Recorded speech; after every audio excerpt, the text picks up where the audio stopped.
ओम आप्यायन्तु ममाङ्गानि वाक्प्राणश्चक्षुश्रोत्रमथो बलमिन्द्रियाणि च सर्वाणि सर्वं ब्रह्म उपनिषदं माहं ब्रह्म निराकुर्यां मा ब्रह्म निराकरोत् अनिराकरणमस्तु अनिराकरणं मे अस्तु तदात्मनि निरतेय उपनिषत्सु धर्मा ते मयि सन्तु ओम शांति शांति शांति।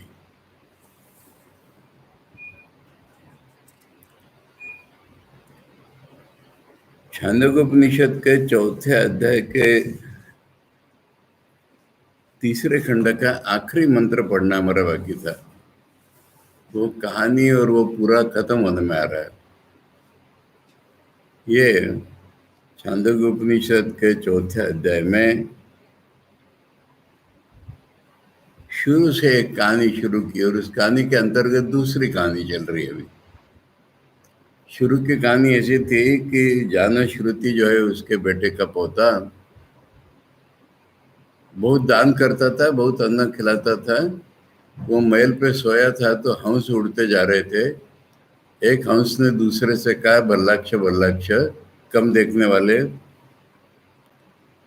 तू जानश्रुति की कीर्ति नहीं जानता, उसको स्पर्श मत करनी तो भस्म हो जाएगा। तो दूसरे ने कहा, क्या तुम्हारे जानश्रुति की कीर्ति है? वो क्या गाड़ी वाले रैक के समान है? ऐसा कह करके वो चले गए। तो जानश्रुति ने वो सुना, छत पे सोया हुआ था। तो उसने सुबह उठते ही अपने सैनिक को बुलाया, सेवक को, और बोला कि जाओ तो ढूंढ के लाओ कौन है ये गाड़ी वाला छत रैको। तो इधर उधर गया, बोले मुझे नहीं दिखा। तो फिर वो राजा बोला जानश्रुति, अरे ऐसे नहीं मिलते ब्राह्मण लोग, जहाँ मिलते हैं ब्राह्मण लोग वहाँ जा। तो फिर दूसरी बार गया और वो जंगल में गया तो एक गाड़ी के नीचे एक आदमी बैठा हुआ मिला। वो अपनी खास खुजला रहा था। तो इसको देख के लगा है कोई विशेष आदमी है, जंगल में है, तो इसलिए उसने पूछा कि आप ही हैं क्या गाड़ी वाले रैक को? उसने कहा मैं ही हूँ। तो उसने आकर के राजा को बताया कि वो गाड़ी वाला रैक को मिल गया। तब राजा गया वहां पर, 600 गाय, एक मणि रत्न जड़ित सोने का हार और खच्चरों से जुड़ा हुआ रथ। और उसने कहा कि मैं आपके लिए लाया हूँ, आप मुझे विद्या सिखाइए।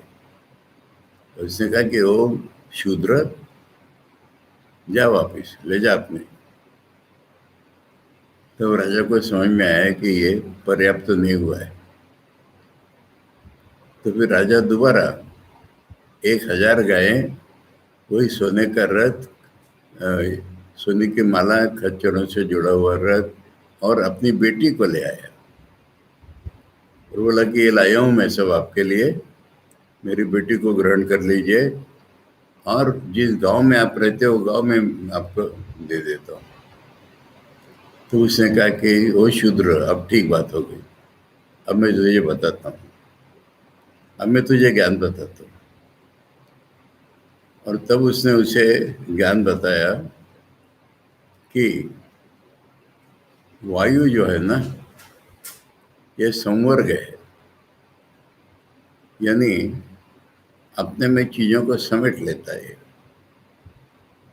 अग्नि जब खत्म होता है तो वायु में ही चला जाता है, सूर्य अस्त हो जाता है वायु में चला जाता है, चंद्र अस्त हो जाता है वायु में चला जाता है, जल खत्म हो जाता है, सूख जाता है तो वायु में ही चला जाता है।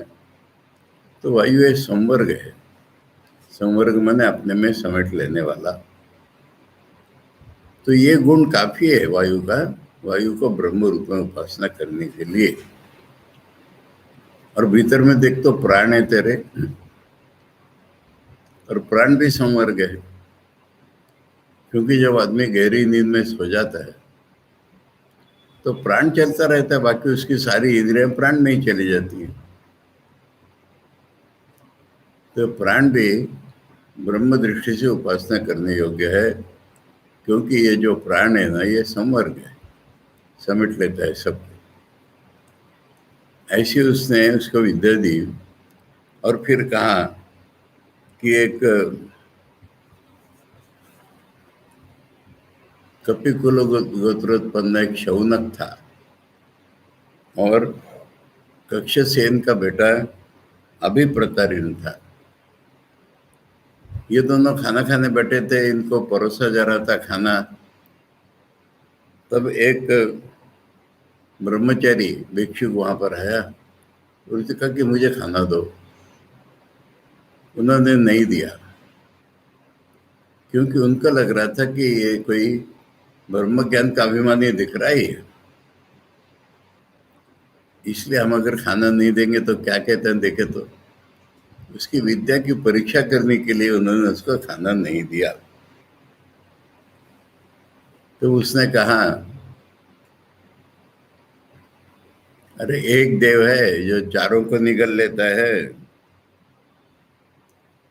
कोई सारे भुवनों का रक्षक है। हे कपि गोत्रोत्पन्न, हे अभिप्रतारिण, मरते लोग उसको नहीं देख पाते, वही सर्वत्र निवास है उसका, और सारा अन्न उसी का है, और तुम उसको नहीं दे रहे हो। यानी ये उस ब्रह्म को जानता है जो सर्वव्यापी है, विराट है, तो सारा अन्न तो विराट का ही होता है। जो अन्न लोग खा भी नहीं सकते वो भी विराट का होता है, और तुम उसी को अन्न नहीं दे रहे हो। तब उसने कपि गोत्रोत्पन्न शौनक ने सोचा, अरे इसकी बात तो ठीक है।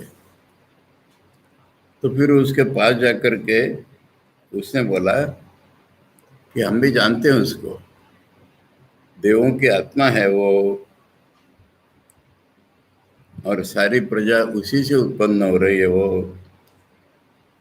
वो हिरणमय दाढ़ों वाला है, और सबको खाने वाला है, और मेधावी है, और इसकी बड़ी महिमा गाई जाती है। वो कभी किसी से खाया नहीं जा सकता, पर वो सबको खा लेता है। हे ब्रह्मचारी, हम लोग भी उसी की उपासना करते हैं, और सेवकों को आज्ञा दी कि इसे भिक्षा दे दो। यहां तक हम लोगों ने पढ़ा था पूरा, और इसका भाष्य। तो इसमें हम लोगों ने कई चीजें सीखी थी कि कितना भी बड़ा दानी हो, ज्ञानी उससे बहुत बड़ा हुआ। पहली बात तो ये सीखी, और दूसरी बात ये सीखी कि ज्ञान के लिए कई प्रकार होते हैं। अपना ज्ञान देकर उसका ज्ञान लो, अच्छी तरह उसकी सेवा करके उसका ज्ञान लो, या पैसे दे करके अगर लेना है तो बहुत कीमत देनी चाहिए। छोटी कीमत की चीज नहीं होती ज्ञान, ये हमने सीखा। और फिर ये विराट के बारे में सब चल रहा है कि विराट सर्वव्यापी होता है, और विराट जो सर्वव्यापी है वो किसी का अन्न नहीं हो सकता, पर वो अन्न खाने वाला होता है। वही सब्जेक्ट है अमंग्स्ट ऑल दी ऑब्जेक्ट्स, ये सीखा। अब इसका कंक्लूजन है 8वां मंत्र। तस्मा ऊह ददुः ते वा एते पंचान्ने पंचान्ने दशसन्तः तत्कृतं तस्मात् सर्वासु दिक्षु अन्नमेव दशकृतं सा एषा विराट अन्नादि तस्य इदं सर्वं दृष्टा सर्वम् अस्य इदं दृष्टं भवति अन्नादो भवति य एवं वेद य एवं वेद। इसमें पहले एक मजेदार चीज बता दूं कि उसका उल्लेख स्त्रीलिंग किया जा रहा है। हम लोग की बात चली थी ना कल परसों। ये विराट का उल्लेख अन्न खाने वाली ऐसा किया जा रहा है, ये इसमें विशेष है। ये जो अन्नादि है ना, इसको भाष्यकार अन्नादि का अर्थ करेंगे अन्नादिनी, अन्न खाने वाली। आदि माने आदि नहीं, है आदि माने अतिश आदि, जो खाता है वो। तो फिर उन्होंने उसको, मंत्र का अर्थ कर रहा हूं, तब उन्होंने उसको भिक्षा दे दी। अब ये इससे हट करके ओरिजिनल जो मैंने गाड़ी वाला रई को राजा को सिखा रहा है, वह वापिस आओ। तो कह रहे ये 5 है ना, ये अलग है, वो 5 अलग है। 5 कौन से? वायु, और उसने 4 लोगों को जो ग्रसा है वो। वायु ने किस किस को ग्रसा है? अग्नि, सूर्य, चंद्र और जल। तो ये 4 और वायु ये अलग है। और ये जो प्राण है ना, ये प्राण ने ग्रसा है किन किन चीजों को? वाणी, कान, आंख और कौन सी है? हाँ, घ्राण। हाँ, घ्राण माने स्मेल। वाणी, स्मेल, आंख और कान, इन सबको प्राण ने ग्रस लिया है, क्योंकि गहरी नींद में उसमें जाते हैं वो सारे। तो ये 1 और वो 4, ये 5। तो ये 5 अलग है, ये 5 अलग है, माने वो अधिदैविक है या आध्यात्मिक है। तो ये मिलके 10 हो जाते हैं। और पहले से शुरू से एक उदाहरण चल रहा है, कृत नाम का पासा। यानी जुआ जब खेलते हैं तो 4 पासे होते हैं, और 1, 2, 3 और 4 ऐसे अंक उसमें लिखे रहते हैं। तो 4 वाला पासा जीतने से सब जीत ले जाते हैं। अब सब जीत ले जाते माने कितने जीत ले जाते हैं? 10। 1 और 2 3, 3 और 3 6, और 6 और 4 10। 4 जीतने पर 3, 2, 1 जीत लिए गए, तो 4 माने 10 हो जाते हैं। इसका कह रहे 95 95 दश संता तत् कृतम, वो कृत पासे के समान हो गए। चारों दिशाओं में विराट ही अन्न है। विराट किसी का अन्न नहीं है, पर विराट ही अन्न है। अरे विराट को छोड़कर कुछ नहीं है, तो फिर अन्न कहां से आएगा? मैटर बोलो, तुम कुछ भी बोलो, विराट ही है।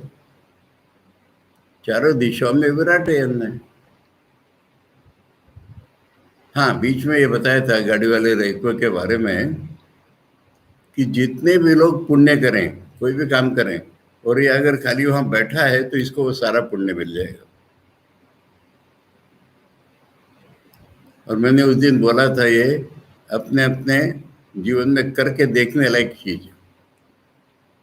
पूजा चल रही है, होम चल रहा है, खाना खाने बैठे हैं लोग, कुछ भी एक संभाले लो, और वहां तुम बैठ करके कल्पना करो, ये देखो अनुभव आता है कि नहीं तुमको। मैंने अगर तुम्हारा मन उन्नत है, विराट जैसा है, पूजा, होम, खाना, ये सब लोग जो कर रहे हैं ना, इनको पुण्य मिलेगा अपना अपना, और वो सारा पुण्य मुझे मिल जाएगा। ये विराट के ज्ञान का फल है। तो पहले रेको की जो स्तुति की गई थी, वो जो हंसों ने यही स्तुति की थी। अरे तुम्हारा क्या जाना शुरू थी, वो गाड़ी वाला रेको है ना, वो तो ऐसा है कि कोई भी पुण्य करे उसको मिल जाता है रेको को। तब राजा ने ढूंढना शुरू किया था। तो फिर ये ब्रह्म के सर्वव्यापित्व की स्थूल रूप में सर्वव्यापित्व चल रहा है, मैंने विराट। अभी इसमें हिरण्यगर्भ की झलक आ गई, क्योंकि वो सोने के दाड़े वगैरह हिरण्य का वर्णन है। और हिरण्यगर्भ और विराट मिला के जनरली बातें आती है। मतलब विराट शरीर ही, भीतर में हिरण्यगर्भ। तो ये विराट शरीर का इस प्रकार वर्णन चल रहा है कि उसको छोड़कर के दुनिया में कुछ बचा ही नहीं। तो फिर इसलिए ये 10 और ये 10, ये सारा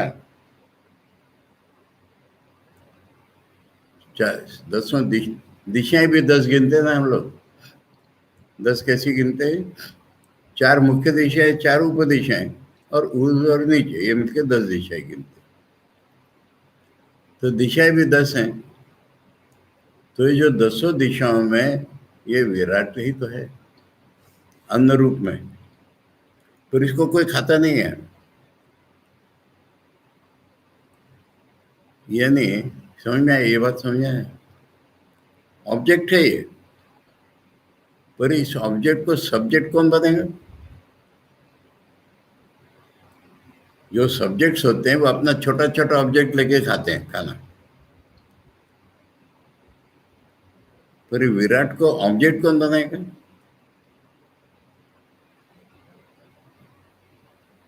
Virat is the only material available, only reality available बोलो, परंतु इसको ऑब्जेक्ट नहीं बना सकते तुम।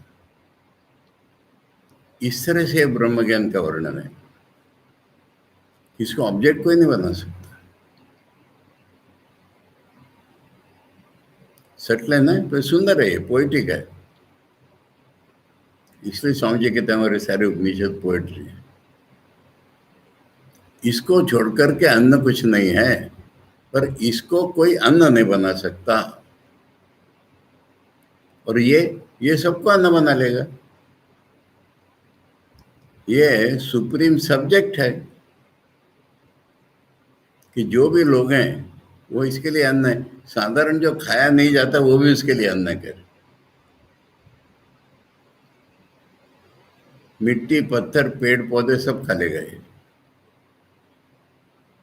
क्योंकि इसके लिए तो सारे ऑब्जेक्ट्स हैं। वहां पर उसका वर्णन किया है, ये स्त्री, विराट स्त्री।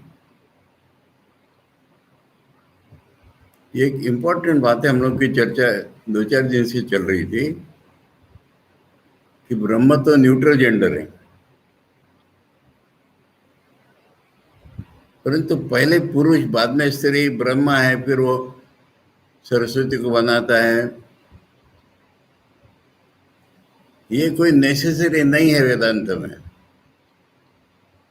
छांदोग्य में ही जहां बाद में आएगा कि सदैव सौम्यदमग्रे आसीत, तो उसने 3 देवता बनाई। तेज, जल और पृथ्वी, 3 देवता बनाई उसने, और इन 3 देवताओं ने बाकी सृष्टि बनाई। अब तो 1 से 3 हो गई थी। अब ये विराट जो सर्वव्यापी है, जैसे बंगालियों की या शाक्त लोगों की काली, पर एक काली दुर्गा में एक प्रॉब्लम आता है, उनको शव रूप में शिव की जरूरत पड़ जाती है। और शव रूप में माने इनएक्टिव रूप में शिव की कल्पना करके तब काली उसकी शक्ति वो दुनिया बनाती है।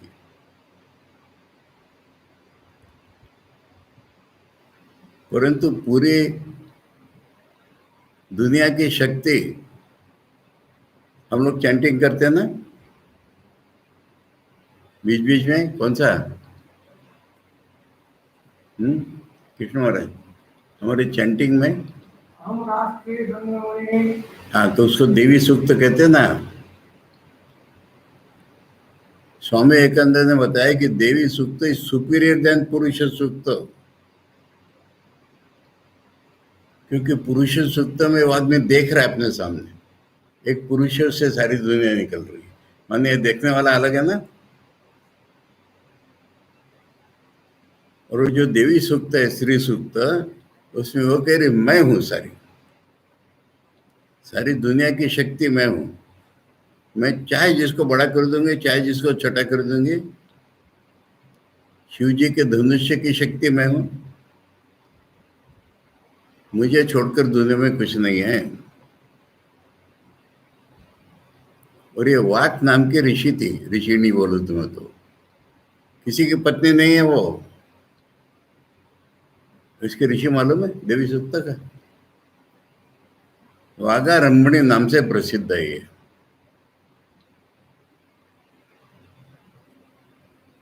यानी ये रिंबिणी नाम है इसका, वाघ की कन्या रिंबिणी, किसी की पत्नी नहीं है ये स्वामी जी ने दिखाया है कि देखो ये सुपीरियर है पुरुष सूक्त से।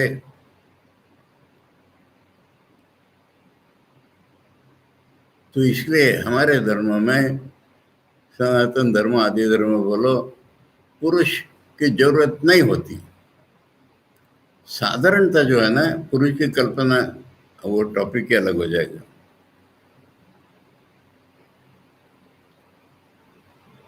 वो टॉपिक मालूम है तुमको? देखो, पुरुष लो और स्त्री लो है।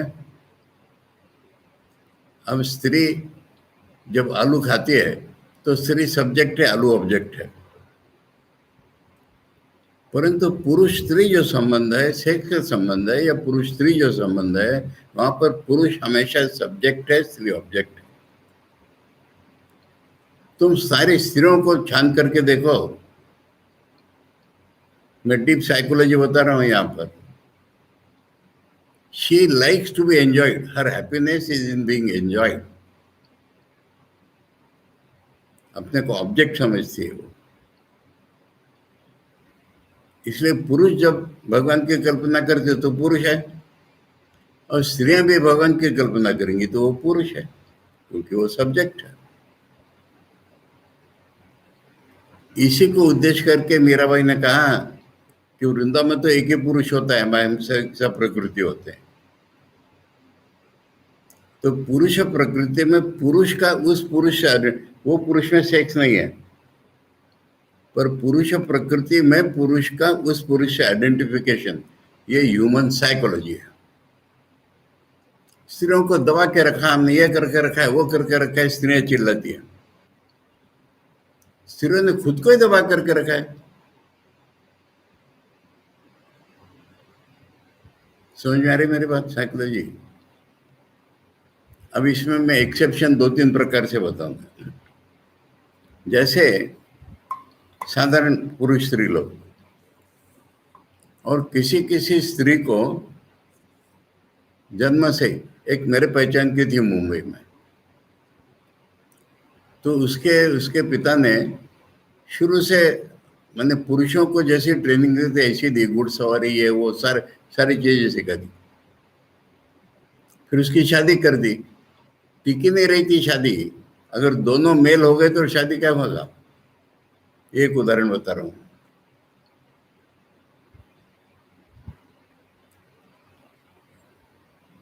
तो जहां भी अंग्रेजी में उसके लिए एक वाक्य प्रयोग है, मालूम है? It is she who wears the pants. यानी घर में अगर डोमिनेट स्त्री करे तो ये एक प्रकार का उदाहरण हो गया। दूसरे प्रकार का उदाहरण जो इससे अलग निकल आई, मुक्ताबाई की कथा सुनी? एक बार सुन लो मेरे से। ज्ञानेश्वर की कथा कुछ आइडिया है ना?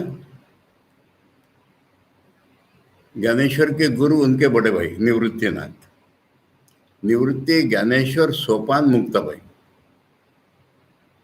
तो मुक्ताबाई ज्ञानेश्वर से 4 या 6 साल छोटी है। सीखे वो ज्ञानेश्वर से, पर वो सुपर ज्ञानी है। वो जो चांगदेव योगी की बात मालूम है ना? चांगदेव योगी फाइनली आए ज्ञानेश्वर के पास। तब ज्ञानेश्वर ने कहा, मैं तो कुछ नहीं जानता, मैं गुरु को अर्पण किया, निवृत्तिनाथ को। तो निवृत्तिनाथ कहते हैं, तुझे एक्सेप्ट कर लिया, तुझे एक्चुअली शिक्षा मुक्ताबाई देगी। और मुक्ताबाई ने चांगदेव को सिखाया पूरा। और चांगदेव की बात की पोएट्री में मुक्ताबाई की बहुत बड़ी स्तुति है। ये तो एक साइड हो गई। शुरू में ये लोग जब बच्चे थे तो समाज इनको दिन रात सता रहा है बुरी तरह से। तो ज्ञानेश्वर एक दिन रूठ गए, उन्होंने अपनी कुटिया बंद कर ली कि जो समाज हमको नहीं चाहता तो हमें भी समाज से क्या करना है। तो मुक्ता भाई नॉक कर रही है, कुटिया खोलो, तुम्हें कोई अधिकार नहीं है कुटिया में बंद करने का अपने आप को, तुमने ही तो मुझे सिखाया है। क्या मालूम है मुक्ता भाई की जो था, विश्वपट ब्रह्म दोरा। विश्व अगर एक कपड़ा है तो उसका डोरा तो ब्रह्म है। अगर दुनिया अग्नि हो गई, संत को पानी होकर उस पर बरसना पड़ेगा। खोलो कुटिया। वो जो कुटिया का दरवाजा कैसे होता है, ताटी बोलते हैं उसको, ऐसे ताटी से अभंग नाम से कई अभंग है मुक्ताबाई के। और तब ज्ञानेश्वर को खोलना पड़ा। और मुक्ता की कथा सुनाए तो एक से एक। ठाकुर के चरित्र में मैंने एक सिमिलरिटी के लिए बता रहा हूं मैं, ठाकुर की भतीजी लक्ष्मी का वर्णन है ना, पुरुष भक्तों से सबसे खुलेआम मिलती थी। मुक्ताबाई कुएं के पास में बैठ करके खुले में नहाती थी। अब कोई सड़क से जा रहा है कर्मठ ब्राह्मण, वो देख के नाक मुंह सिकड़ रहा है, कहते चमार है, खाली चमड़ी देखता है। और वो इसी तरह से कीर्तन, मैंने ज्ञानेश्वर निवृत्ति चले गए थे, मुक्ता ही ज्यादा जी है, और कीर्तन करके लोगों को उत्साह देते थे। भूसावल के पास जलगांव के उधर मुक्ताबाई का स्थान है, और वो नदी में डूब गया। नदी में डैम वगैरह बनाया है वहां पर, तो मुक्ताबाई का ओरिजिनल मंदिर वो डैम के अंदर पानी में चला गया। अब उसी के पैरेलल रास्ते पर बड़ा मंदिर बनाया है। यानी मुक्ताबाई कीर्तन करते करते बिजली कड़की, मुक्ताबाई गायब हो गई, ऐसी कहानी है। वॉट एवर इट में मीन। तो उस स्पॉट पर मंदिर बनाया। तो फिर ये क्या है। और एक उदाहरण दो, ठाकुर की गौरदासी, कोई कह रहा है, उनके भक्तों में चर्चा चल रही है कि इतनी तेजस्वी स्त्री हमने तो नहीं देखी। दूसरा कह रहे तुम स्त्री क्या बात कर रहे हो, इतने तेजस्वी कोई पुरुष देखा है तुमने।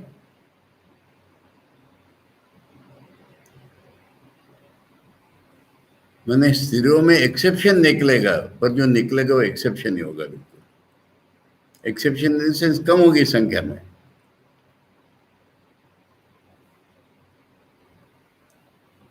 मालूम है ना बंदर किससे डरता है? नहीं, कुत्ता बंदर के लिए भयानक चीज है। अब एक छोटा सा बंदर का बच्चा, बाकी बंदर भागे होंगे, पेड़ पर है और चारों तरफ से कुत्तों ने घेर लिया है और भौंक रहे जोर से, वो बिल्कुल गिर जाएगा कब के।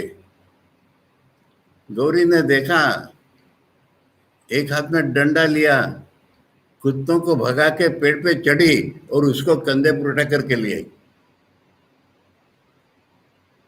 कुत्तों के बीच में से। खैर,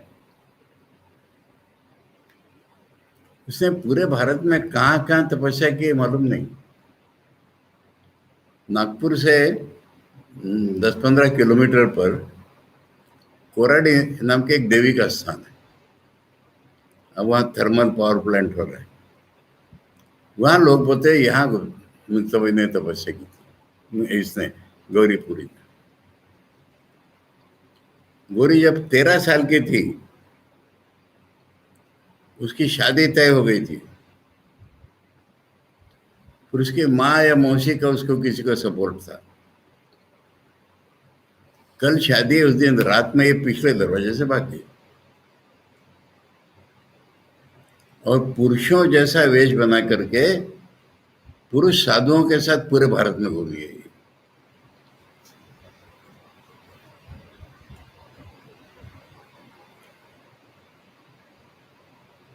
अब ये हो गया दोनों तरफ से क्लियर कि ये स्त्रियों में ही ऑब्जेक्ट भाव होता है।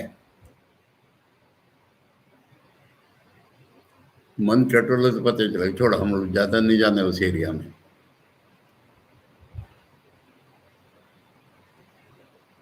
तो इसलिए पुरुष भी ईश्वर की कल्पना पुरुष रूप में करता है, स्त्री भी ईश्वर की कल्पना पुरुष रूप में करती है। इसलिए हमारे यहाँ ब्रह्मा और ये सब,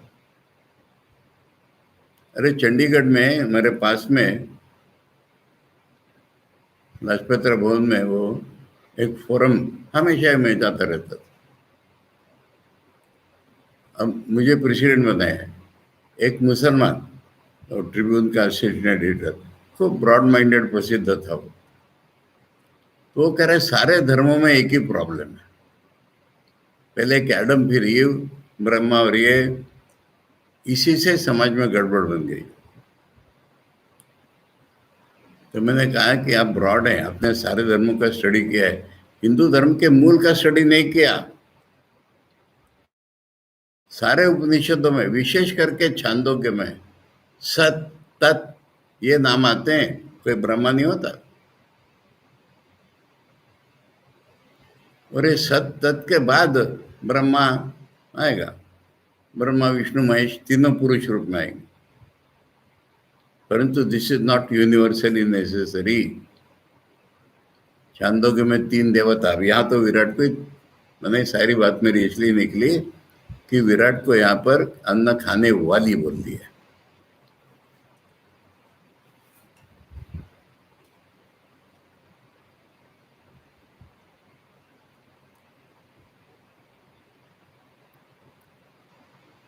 और पुरुषों का छोड़ो, पुरुषों का मान करके चलते हैं। अब राम राजा थे, उन्होंने सीता को छोड़ दिया, वो बात अलग है, पर सीता ने राम की बात मानी है, मालूम है कहानी? 2 जगह। एक तो राम जब वनवास में जाएंगे, सीता को समझा रहे हैं कि तेरे मेरे एब्सेंस में तूने दशरथ जी से कैसा व्यवहार करना चाहिए, भरत से कैसे करना चाहिए, कौशल्या को कैसे ठीक रखना चाहिए। तब सीता कह रही है मैं आपसे सीखने नहीं आई हूँ, शादी के पहले भी सारा कुछ सीख के आई हूँ, और ये बात ही क्या है मेरे एब्सेंस में, आप जहाँ जाएंगे वो मैं जाऊंगी।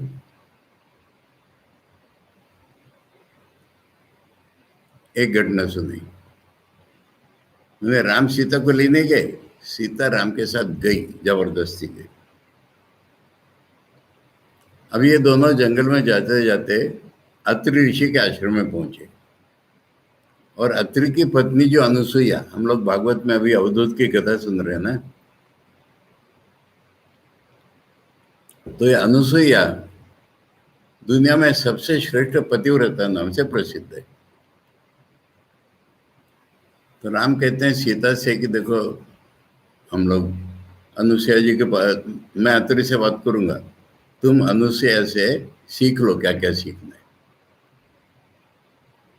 तो सीता गई अनुसुईया के पास, सिखाइए आप। तो अनुसुईया कहती है कि देखो 3 बातें होती है, अच्छा होना, रूप या गुण, ये भाग्य की चीज होती है, वो तेरे पास है। आदर्श पति मिलना ये बड़े भाग्य की बात होती है, वो भी तुझे मिल गए। और ऐसे पति की आज्ञाकारी बन के रहना ये सबसे बड़ी बात होती है, तू भी वही करती है ना। सीता कहते हैं नहीं, आपकी पहली दोनों बातें तो मैंने समझ ली, हाँ, मैं अच्छी हूँ, मुझे मालूम है, मेरे आदर्श पति ये भी मालूम है, पर ये आज्ञाकारी की बात आपने क्या की? कभी राम कहते हैं मैं मान लेती हूँ, कभी मैं कहती हूँ राम मान लेते हैं, कभी हम दोनों मिलकर विचार करते हैं। ये सीता का जवाब। और अत्याधुनिक हम जो देखेंगे, मैंने कहा ना, राम राजा थे, उन्होंने प्रजा के रंजन के लिए सीता को छोड़ दिया, वो एक छोड़ दो। आधुनिक काल में शारदा देवी ने ठाकुर की कौन सी बात मानी है? इसको इतनी रोटी देना, उसको उतनी रोटी देना, मानी नहीं। और वो थाली दूसरे को नहीं देना, खा लो, अन्ना कह रही खा लो, मैं कहती हूँ ना खा लो, खाना पड़ा ठाकुर को। इसलिए मान लेने वाली बात नहीं है। मान लेने वाली सारी बात निकली वो जो बताया मैंने, सब्जेक्ट ऑब्जेक्ट रिलेशन से। इतनी चर्चा काफी हो गई, क्योंकि ये विराट को अन्न खाने वाली बोल दिया है। तो ये विराट जो है ना, सा ऐशा, ओहो यहीं पर है, सा ऐशा विराट, वो लड़की है विराट, अन्नादि। इसलिए आचार्य ने अन्नादि को अन्यादिनी कह दिया। तया इदम सर्वम दृष्टम, माने वो सब्जेक्ट है, वो सब कुछ देखती है। अस्य इदम दृष्टम भवती, ये सारा कुछ उसका ही देखा हुआ होता है। अब ये पेटेंट चीज कि जो ऐसी उपासना करेगा आइडेंटिफाई, उसका भी ऐसे हो जाएगा। ये तो पूरे उपनिषद में हो गई, चाहे सगुण ब्रह्म हो, चाहे साकार ब्रह्म हो, या कोई भी उपासना हो, फल तो उसका रिलेटिव अद्वैत के रूप में ही दिया जाएगा। ऐसी उपासना नहीं है कि तुम उपास्य रहोगे और मैं उपासक रहूंगा, ऐसी उपासना नहीं है। जहां भी उपासना का वर्णन आया है, उसमें उपास्य उपासक का अभेद ही आखिरी में आया है। सूल रूप में अद्वैत है वो। इसीलिए तो हम छंदों के पढ़ रहे हैं इतना पूरा। तो यह एवं वेद, वो भी अस्य इदम दृष्टम भवति अन्नादि भवति, यह एवं वेद। अस्य माने इस साधक का, ये सारी दुनिया देखी हुई हो जाती है, माने उसके लिए ऑब्जेक्ट हो जाती है, और वही सब्जेक्ट हो जाता है, सब अन्न खाने वाला हो जाता है, जो इस विराट विद्या को जानता है। ये रैक्व ने ज्ञानश्रुति को फाइनल ये जो बताया। भाष्य पढ़ते हैं। तस्मा ऊह ददुहु ते ही भिक्षा, उसने कह दिया था इसको भिक्षा दे दो, तो वो जो सेवक थे परोसने वाले, उन लोगों ने उसको भिक्षा दे दी। ते वही ये ग्रस्यन्ते अज्ञादयो पंच यश्च तेषाम ग्रसिता वायु पंच, माने जिन चार को वो ग्रस्त कर लेता है वायु, और वो वायु मिलकर के पांच होते हैं। अन्य ये अलग हैं, माने अधिदैविक हैं ये। वागादिभ्य तथा अन्य, और वाग ये प्राण के, प्राण और उसके चार वागादि, ये अलग है पांच। तेभ्य पंच अध्यात्म वागादया प्राणश्च, ये पांच अधिदैविक और पांच आध्यात्मिक मिलके 10 हो गए। यानी समष्टि में व्यष्टि का इंक्लूजन होता है। परंतु देखो ये विराट जो होता है ना, इसकी व्याख्या दो प्रकार से है, मालूम है? इसी को वैश्वानर कहते हैं ना, यानी ये सारी दुनिया जो है मेरा शरीर है, या जितने शरीर है मेरे शरीर है। ये दो प्रकार की अनुभूति है, मांडुक्य के मंत्र में दी हुई है ये।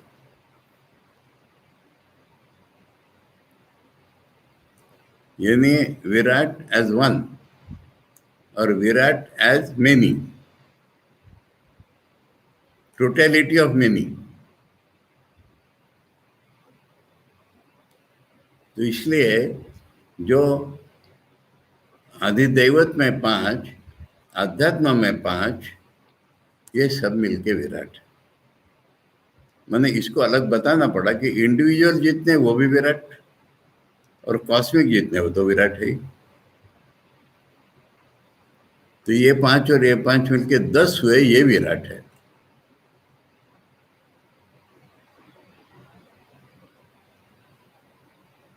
दश संता तत्कृतम, और वो सिंबॉलिकली वो कृत पाशा के समान है, क्योंकि वो 4 में 3 का अंतर्भाव है ना, इसलिए वो 10 ही हो जाता है।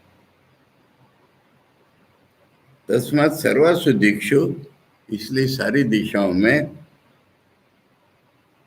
अन्नमेव दशकृतम। अन्न माने what ever is substance exist, जो भी कुछ है द्रव्य यहाँ पर 4 दिशाओं में, वो कृत के समान है। सा ऐसा विराट अन्नादि, वो यही वही ये विराट है, ये अन्न खाने वाला, खाने वाली है। तया इदम सर्वम दृष्टम, यदि वो सब्जेक्ट है, सारा ऑब्जेक्ट है उसके लिए, फिर वो इसको जो जानता है वो वैसे हो जाता है। अस्य इदम दृष्टम भवति।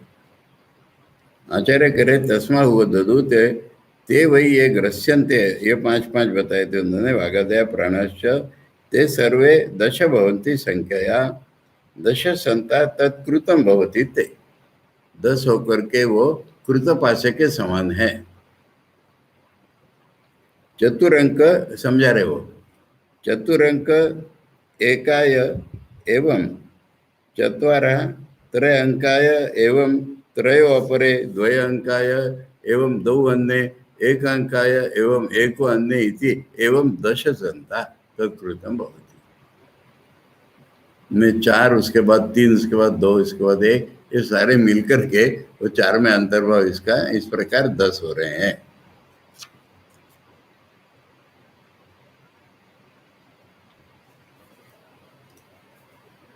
गणित आता था उनको, अरिथमेटिक प्रोग्रेशन।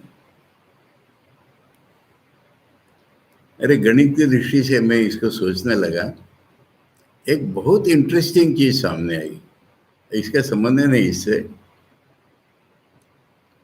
एक है, 1 और 2 3 हो गए ना, माने डिविजिबल बाय 3, और 1 2 3 मिलके कितने हुए? 6।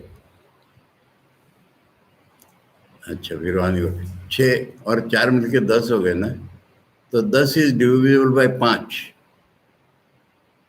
4 के बाद वाले अंक से, उसमें 5 मिला दो तो 15 हो गए।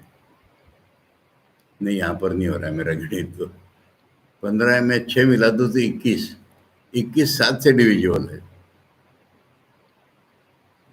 सब जगह नहीं लग रहा, छोड़ो, बेकार से गणित लग रहा। तो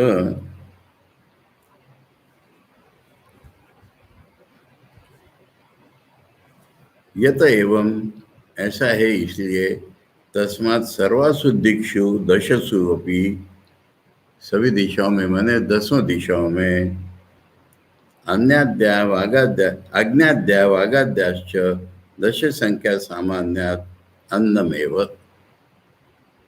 10 दिशाओं में ये दोनों मिलके 10 हो जाते हैं, ये अन्न ही हो गया। दशाक्षरा विराट, विराट अन्नम इति श्रुति, और ये वेदों में है भी कि 10 अक्षरों वाला विराट। अब अक्षर माने विराट में 10 अक्षर नहीं है, पर ये 10 काउंट वाला विराट, और विराट अन्न है, ये श्रुति में है। अतो अन्नम एवं 10 संख्यत्वात्, वो 10 होने के कारण वो अन्न ही है। तत एव 10 कृते अंतर्भावात् चतुरंकायत्वेन इति अवोचाम, और ये सारा कृत पाशे में 10 अंतर्भाव है, अभी मैंने हिसाब करके बता दिया आचार्य करे। सा एषा विराट दश संख्या सती अन्नम च अन्नादि अन्नादिनी च कृतत्वेन। ये दश संख्या वाला विराट अन्न तो है, अन्न खाने वाली भी है। कृतत्वेन ने कृत पासे में सबका अंतर्भाव हो जाता है, इसलिए ये अन्न खाने वाली है। इसमें वो निगल लेता है ना एक दो तीन को, इसलिए वो कृत पासे के समान ये खाने वाली है। कृते दश संख्यांतर्भूता अतो अन्नम आदिनी जैसा। कृत पासे में बाकी इंक्लूड हो जाते हैं, इसलिए वो अन्न खाने वाली हो गई। रिपीट किया दो जगह। तथा विद्वान ये उपासना का फल दश देवतात्म भूता सन, ये जो इसकी उपासना करेगा ना तो ये 10 देवताओं के आइडेंटिफाई हो गया, 5 और 5। विराटत्वेन दश संख्या अन्नम कृत संख्या अन्नादि च, यानी 10 संख्या के कारण अन्न है और वो कृत पासे के समान सबका इंक्लूजन हो जाता है, इसलिए खाने वाला भी है। तथा अन्न अन्नादीनि इदम सर्वम अन्न अन्यादिना,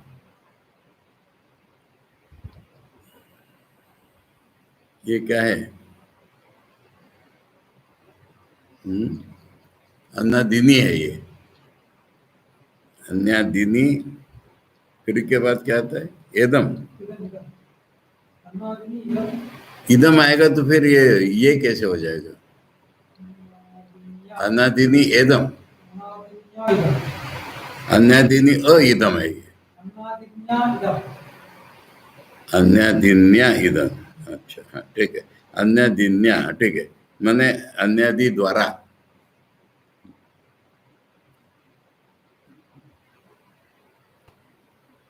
हाँ ठीक है। तथा अन्न अन्नादिन्या इदम सर्वम जगत दश दिक् संस्थान, 10 दिशाओं में जो जगत फैला हुआ है वो दृष्टम कृत संख्या में उपलब्ध। वो बार बार कृत संख्या को उदाहरण दे रहे हैं कि ये इसने सबको देख लिया है। एवं विदो अस्य सर्वम कृत संख्या भूतस्य दश दिक् संबंध दृष्टम उपलब्धम भवति। इसलिए इसको जो जानता है वो सबको देख लेता है, सबका अंतर्भाव कर लेता है। संवर्ग से शुरू होता है ना।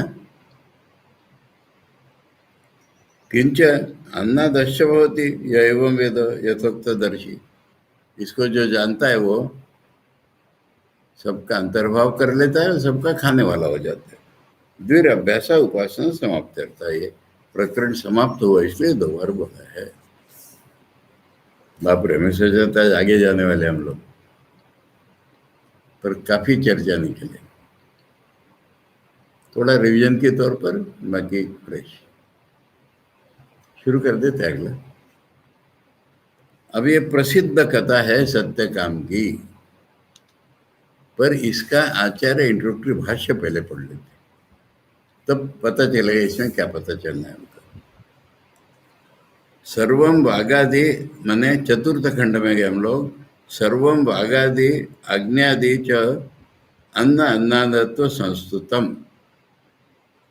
वागादि और अग्नादि की अन्न और अन्न खाने वाला इस रूप में स्तुति कर दी हमने। जगत स्तुति किसकी की है? दुनिया की। एक ही कृत्य, पूरे जगत को एक बना लो, 5 मिलकर एक बन गया वो। षोडशदा प्रविभज्य, फिर उसके 16 टुकड़े करो दुनिया के। तस्मिन ब्रह्म दृष्टि विधातव्य इति आरभ्य थे, यानी पूरा जगत ब्रह्म का प्रतीक है, ये चैप्टर है। समझिए कई जगह बोला है ना, the whole world is the प्रतीक। पहले इन सबको एक कर दिया, 10 को मिला करके, फिर उस एक के जगत को एक कर दिया पूरे, अधिदेवत आदि भौतिक आध्यात्मिक, और उस जगत के 16 टुकड़े कर दिए हमने। और 16 टुकड़े करके बताएंगे कि ये ब्रह्म दृष्टि पैसे, यानी सर्वव्यापी तो बताएंगे ना। सत्य काम को 4 लोग सिखाएंगे, और ये बोलेगा ये ब्रह्म का पार्ट है, 4 पार्ट वो सिखाएगा, वो 4 पार्ट वो सिखाएगा, 4 पार्ट वो सिखाएगा, अलग अलग, तो मिलके 16 पार्ट हो जाएंगे। तो ये 16 पार्ट मिलके जो जगत हो रहा है ये ब्रह्म है, इस पे ब्रह्म दृष्टि करो, ये इसका निकलेगा, नतीजा निकलेगा। आचार्य ने पहले बता दिया हमको, दृष्टि विधातव्य इति आरभ्यते। श्रद्धा तपस्व और ब्रह्मोपासना अंगत्व प्रदर्शन है आख्यायिका। अब इसमें जो आख्यायिका है, स्टोरी है, उसमें विशेषता ये आएगी, श्रद्धा तपस्या ये ब्रह्म उपासना के लिए आवश्यक गुण होते हैं, ये स्टोरी बताएगी। सत्य कामोह जाबालो जबाला मातरम आमंत्रयाचक्रे ब्रह्मचर्यं भवति विवत्स्यामि किम गोत्रो नु अहम अस्मि इति।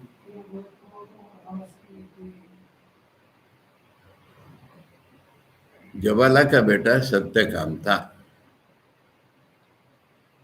देखो, आमंत्रण जो शब्द होता है ना, उसको हम गलती से बुलाना ऐसा अर्थ करते हैं। गलती से मैंने एक अर्थ है उसमें वो, पर कई जगह आमंत्रण का अर्थ संबोधन करना इतना ही होता है बस। दूर से कैसे बुला नहीं रहे उनको, हमारे घर आओ, हमारे घर आओ, कोई सामने ही है, अब उसको कहेंगे ए माँ, तो ये ए संबोधन हो गया, इसको आमंत्रण कहते हैं। तो ये सत्यकाम जबाला का बेटा था, उसकी माँ जो जबाला थी उसको उसने पुकार करके कहा, आमंत्रण चक्रे, मैंने पुकारा, और उससे उसने कहा कि मैं ब्रह्मचारी होकर रहना चाहता हूँ, मैंने किसी गुरु के घर में पढ़ने जाना चाहता हूँ। पढ़ाई माने गुरु गृहवास, पढ़ाई गुरु के सानिध्य में होती थी और वहां पर कड़े नियम पालन करना होता था, इसलिए उसका नाम ब्रह्मचारी। तो मैं ब्रह्मचारी भवती माने रिस्पेक्टेड वुमन, ये एड्रेस होता है भवती, भवान भवती, तो अपनी माँ से वो भवती एड्रेस कर रहा है। आदरणीय माँ, मैं ब्रह्मचारी होकर के रहना चाहता हूँ। एडमिशन को जाएंगे तो मेरा नाम के साथ पूछेंगे तेरा सरनेम क्या है, तो इसलिए मैं कौन से गोत्र वाला हूँ मुझे बताइए।